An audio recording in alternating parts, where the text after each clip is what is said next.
Olá, confraria, seja muito bem-vindo, seja muito bem-vinda. Se você não aguenta mais ver notícia de violência, esse podcast é para você. Este podcast não é para pessoas super espirituais, gente que não chora, não erra, que não sabe o que é derrota. Este podcast é para os cansados, os exaustos, os envergonhados, homens e mulheres fracos, pecaminosos e com talentos limitados. É para gente inteligente que sabe que é estúpida e para discípulos honestos que admitem que são canalhas. Se você sabe que diante de Deus não passa de um maltrapilho, este podcast também é para você.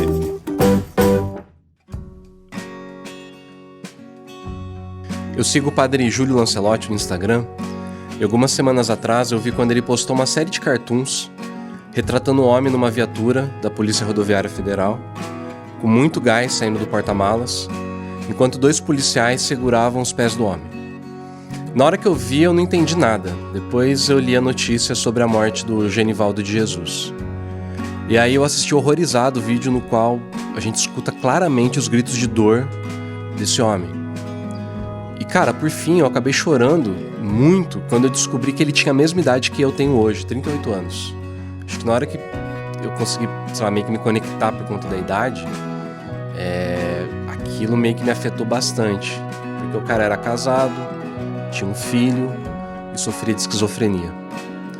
Aí eu lembro que naquele mesmo dia, no comecinho da tarde, eu tava no carro com a minha esposa, a gente tava ouvindo de novo a notícia no rádio, e acontece que eu tinha acabado de estudar o livro do profeta Abacuque, para poder preparar o meu sermão de domingo. E a pergunta que Abacuque dirige a Deus veio nos meus lábios nessa hora. Ele fala: até quando, Senhor?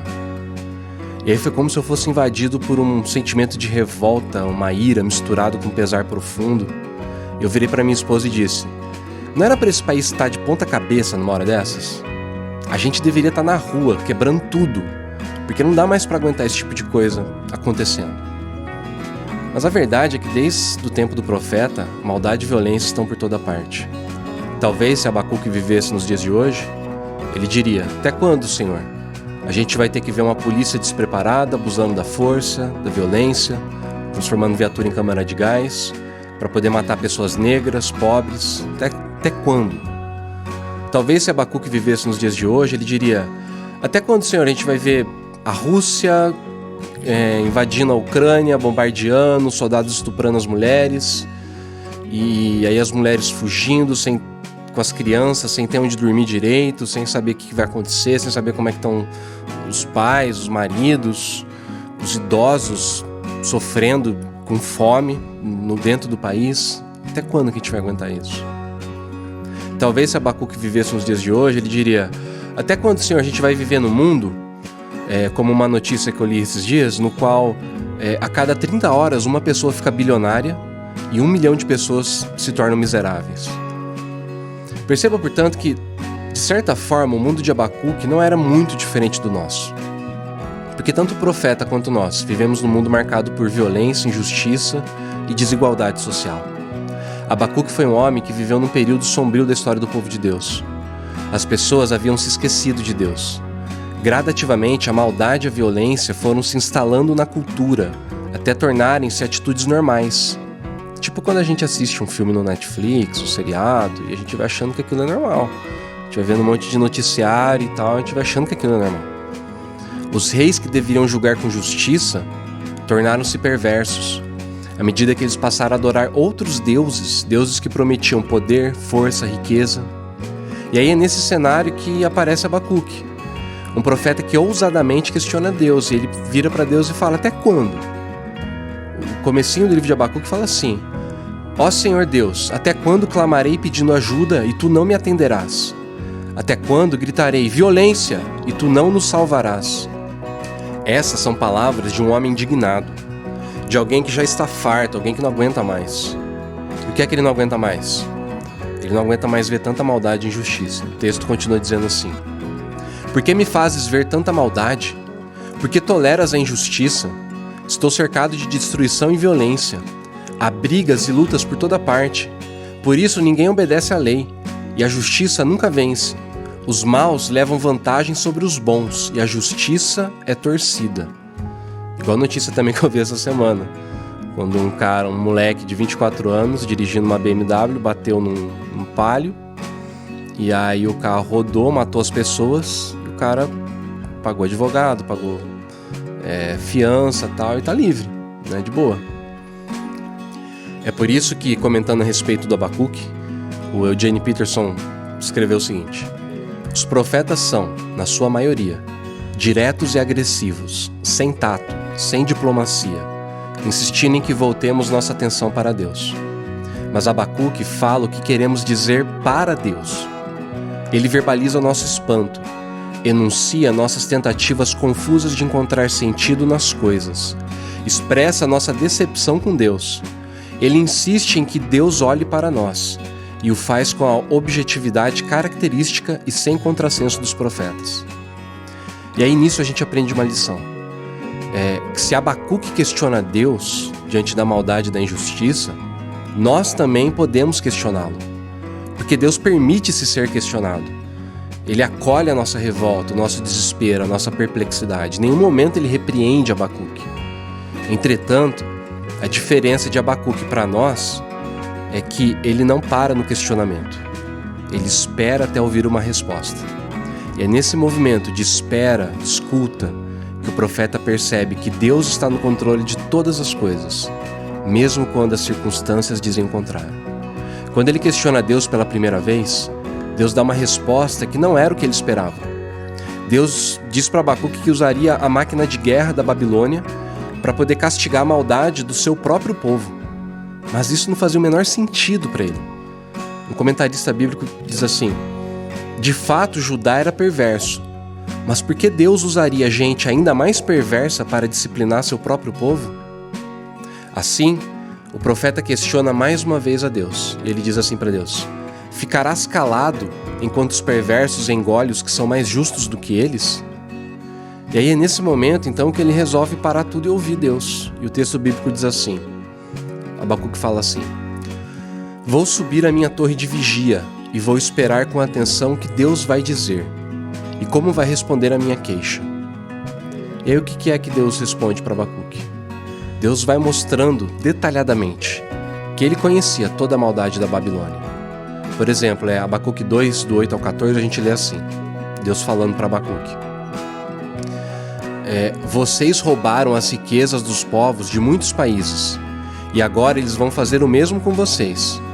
Vocês vão pagar pelos crimes e pelas violências que cometeram contra os povos do mundo e contra suas cidades. Ai de você, Babilônio cruel, que encheu a sua casa com o que roubou dos outros. Com isso você quis se proteger de todo perigo e escapar dos seus inimigos, mas os seus planos trouxeram vergonha para a sua família. E ao destruir muitos povos, você pôs a sua própria vida em perigo. Até as pedras das paredes e as madeiras das vigas gritam contra você. Ai de você, pois construiu a sua cidade sobre um alicerce de crime e de injustiças. Todo o trabalho forçado dos povos que você conquistou não vai adiantar nada, e o que eles construíram vai ser destruído pelo fogo. Foi o Senhor Todo-Poderoso quem fez isso, e a terra ficará cheia do conhecimento da glória do Senhor, assim como as águas enchem o mar. Ou seja, Deus não estava alheio àquilo que acontecia. Ele continuava soberano. Ele continuava Senhor da história, Senhor dos povos. E por isso Abacuque podia confiar em Deus. Isso faz com que o profeta ore no final do livro. E essa oração, que é uma das mais belas expressões de confiança da Bíblia, começa com um pedido. Que aquilo que Deus fez no passado, Ele volte a fazer de novo. O texto diz assim, Abacuque capítulo 3. Ó Senhor, ouvi falar do que tens feito, estou cheio de temor. Faze agora, em nosso tempo, as coisas maravilhosas que fizeste no passado, para que nós também as vejamos. Mesmo que estejas irado, tem compaixão de nós. E aí, de uma maneira poética, muito bonita, ele vai descrevendo a libertação do Egito, até que ele chega na declaração principal de confiança em Deus. Ele vai dizer assim: ainda que as figueiras não produzam frutas, e as parreiras não deem uvas, ainda que não haja azeitonas para apanhar, nem trigo para colher, Ainda que não haja mais ovelhas nos campos, nem gado nos currais, mesmo assim, eu darei graças ao Senhor e louvarei o Deus, o meu Senhor, meu Salvador. O Senhor Deus é a minha força. Ele torna o meu andar firme como de uma corça e me leva para as montanhas onde estarei seguro. É como se Abacuque dissesse: mas ainda que Deus não me livre da mão do perverso, ainda que a maldade, a violência e a injustiça continuem, ainda assim eu vou confiar em Deus e me alegrar nele. Eu não me regozijo na situação, porque ela é horrível, mas eu me regozijo em Deus, meu Salvador. E aí talvez a maioria de nós pensa: puxa, isso daí é legal, tal, mas eu não consigo, eu não dou conta de fazer isso. Acontece que se você olhar para Abacuque como um grande profeta, como um cara que consegue confiar em Deus quando tudo é tirado dele, você nunca vai se sentir inspirado pelo exemplo dele. Na verdade, você vai ser esmagado, porque é um padrão de espiritualidade muito alto e a gente não dá conta de imitar. A gente vai dizer: cara, eu nunca vou conseguir ser assim. Mas se você conseguir olhar para aquele que Abacuque aponta, depois que Jesus ressuscita, ele está caminhando com 2 discípulos que estão tristes, saindo de Jerusalém, e eles estão achando que Jesus tinha morrido e tal, e o próprio Jesus caminha com eles e eles não reconhecem Jesus. E aí eles vão falando o que aconteceu com Jesus. Jesus vira para eles e fala assim: sabe qual que é o problema de vocês? É que vocês ainda não entenderam que todas as escrituras falam a respeito do Messias. E aí ele começa, desde Gênesis até o finalzinho do Antigo Testamento, a mostrar para eles como tudo se relacionava com ele. E é isso.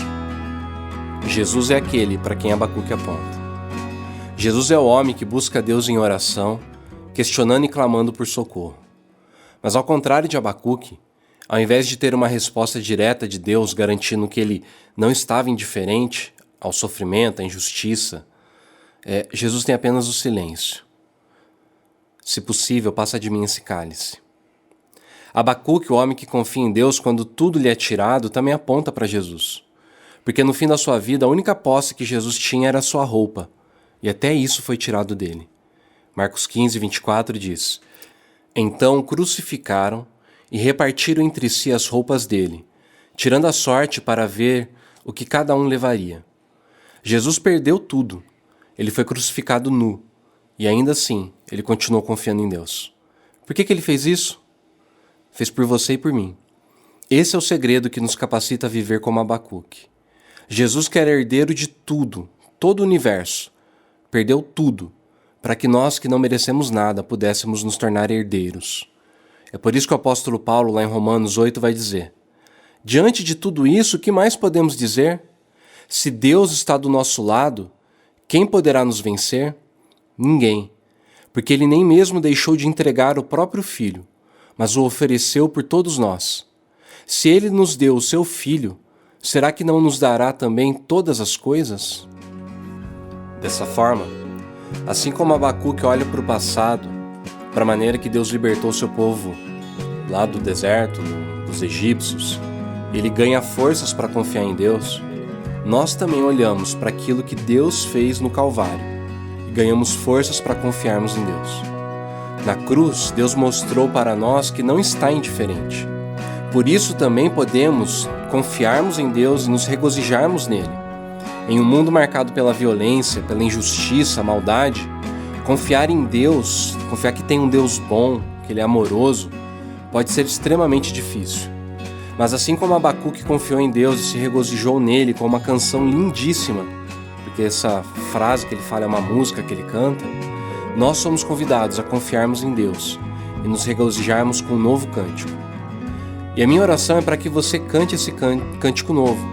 Não somente quando você está dentro de um templo, num serviço religioso, seja ele qual for, mas principalmente lá fora, no dia a dia.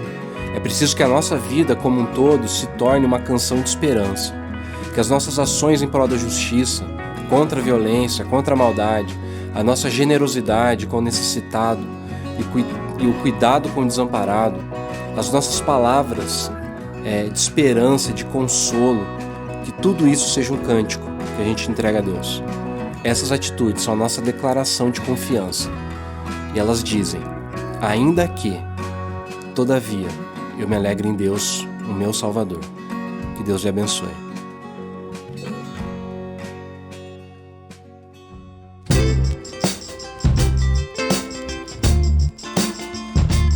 Esse podcast teve os trabalhos técnicos de Lucas Samuel. Para mais conteúdos, siga as nossas redes sociais, no Instagram, Facebook e no YouTube. Até a próxima!